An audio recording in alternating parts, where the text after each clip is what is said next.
going on, everyone? So, the Los Angeles Lakers, right?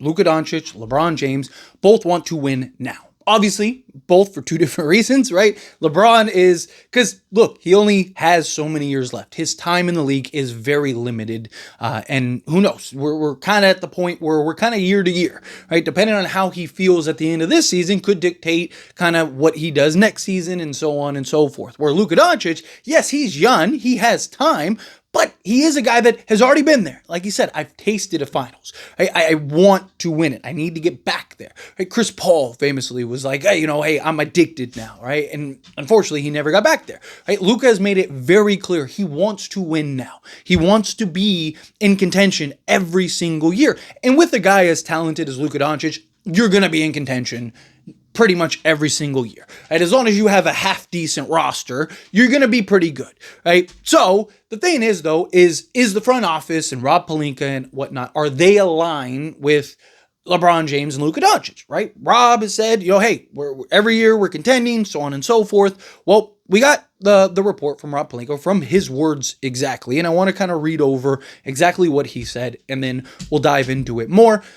Because it gives us a little kind of insight into kind of where he's at right now with this Lakers team, what he anticipates, what he's looking to do, why he, the contracts and stuff like that he gave, all of it. So getting into it, again, Rob Pelinka, make no mistake, we're in win championship now mode always. Pelinka said during press conference announcement, with Luka Doncic, 3-year contract extension with the Lakers. But I don't want to bore people with the apron talk. I think that the basketball public has had enough of that. But in the new system that we're in, having optionality is key to building teams. I think we have seen teams get stuck in the aprons, and once you're in them, it's really hard to get out of them.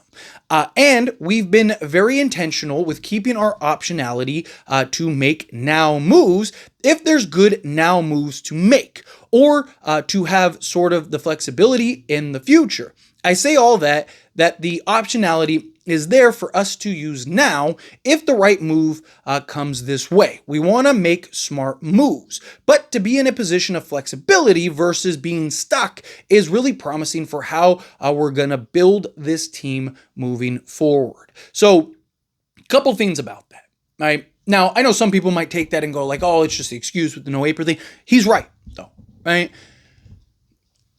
Teams right now, you're seeing a lot of teams kind of in this purgatory and need to get out, right? I'm not a fan of like the player, like the 1+1 with the player option for the way that Rob Pelinka hands them out. I feel like he hands those out too willingly, right? Where certain circumstances, sure, right? Like DeAndre Ayton, for example, right?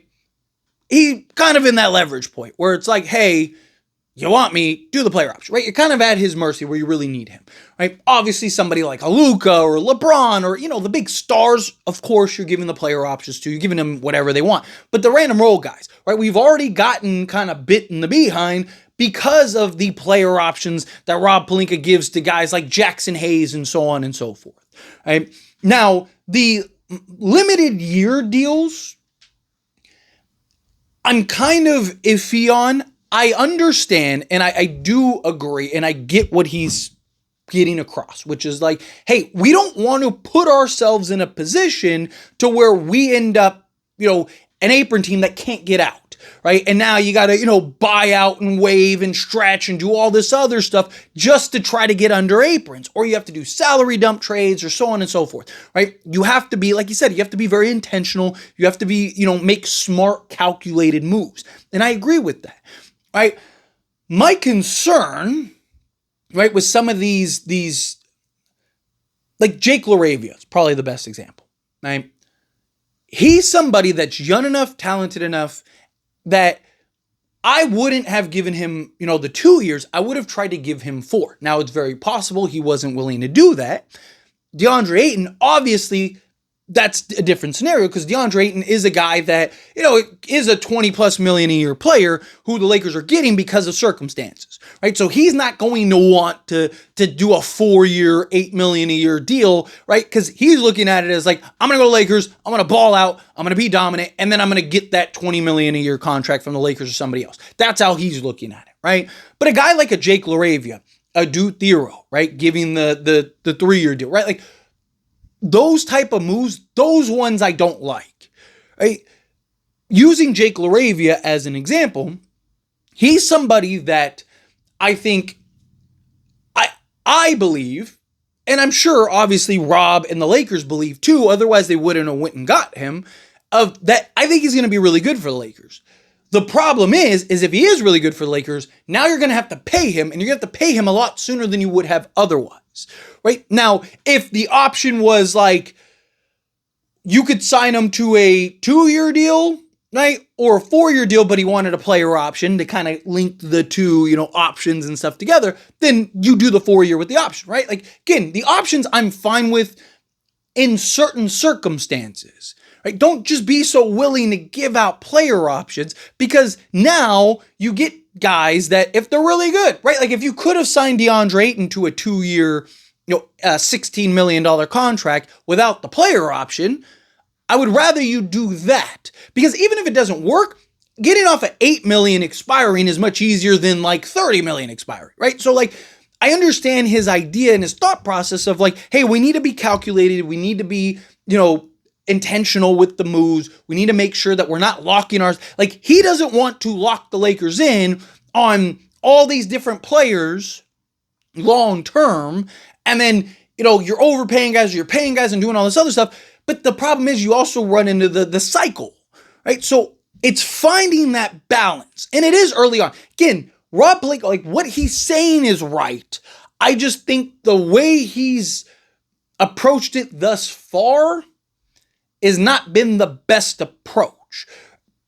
Something that I talked about last year when the new CBA came into effect, right? I talked about how I think those middle of the pack contracts are going to die out. You're either going to be like a 15 million and below guy, or you're going to be that max guy type thing, right? It's going to be one or the other. Those like $22 million contracts, I think are going to start to fade away at some point, right? It might take a little time for people to catch up, right? But like, I just think, you're either like, for example, DeAndre Ayton, right? Sticking with him. Any other time, he's probably, in that $22 to $25 million range, right? But I think teams will kind of round down rather than round up. Probably a better way to explain it. So, like if you were a $20 million guy, you're probably an $18 million guy. If you were an $18 million guy, you're probably a $15 million guy. Get what I'm saying? Like, I think that's going to end up kind of being the thing. The other thing is I think the way that teams structure their rosters are going to be very different as time goes on. And I do think Rob Pelinka, again, has the right idea, the right intentions of like, hey, we don't want to overpay guys. We don't want to get locked in long-term on guys, but you need to be able to understand your personnel, right? Like Jake LaRavia's 23 years old. He's looking really good for his time. And this might be where, so the Lakers don't have a pro scouting department, right? They have a scouting department for like, that's where Jesse Buss and them come in, right?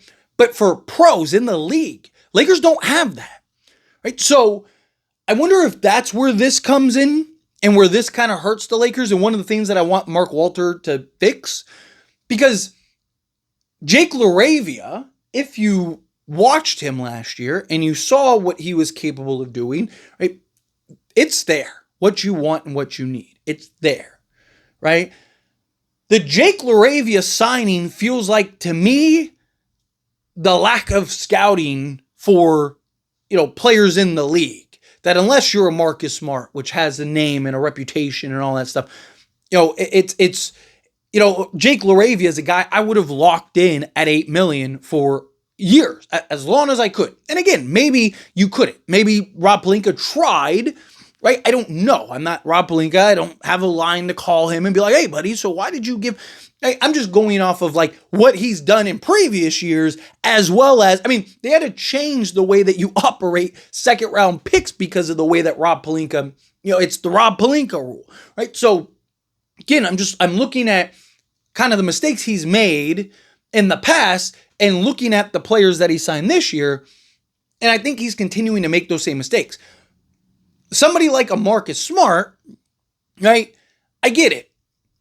DeAndre Ayton, I get it. Somebody like a Jake LaRavia, young, talented, showed the promise and ability to be a two-way guy. Those are the kind of guys you want to sign as long as you possibly can for as cheap as you possibly can. Adu Thero, right? Again, another guy that you want to sign as long as you possibly can at as cheap as you possibly can.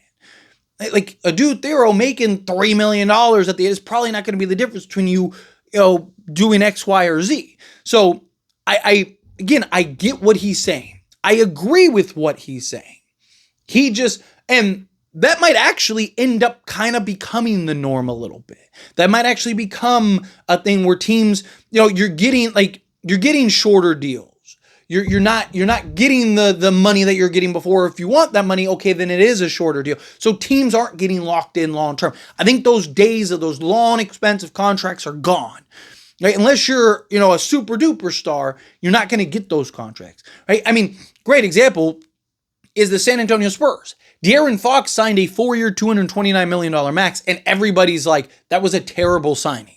Where this time 2 seasons ago, right, everyone would have been like, hey, great, San Antonio got their guy. Right? No one would be talking about that being a bad signing. It's a bad signing now because of the new CBA. Right? On top of, obviously, Dylan Harper and all those other things. But no one would be batting an eyelash if you had the previous CBA. Because it's just like, worst case scenario, they go into the cap. Who cares? Right? Now it's like, oh, no, that could be your team. Right? Like, that's it. If it doesn't work out, good luck. But anyway, as always, this is a discussion. Pass a question on you. Let me know your thoughts and opinions down in the comments.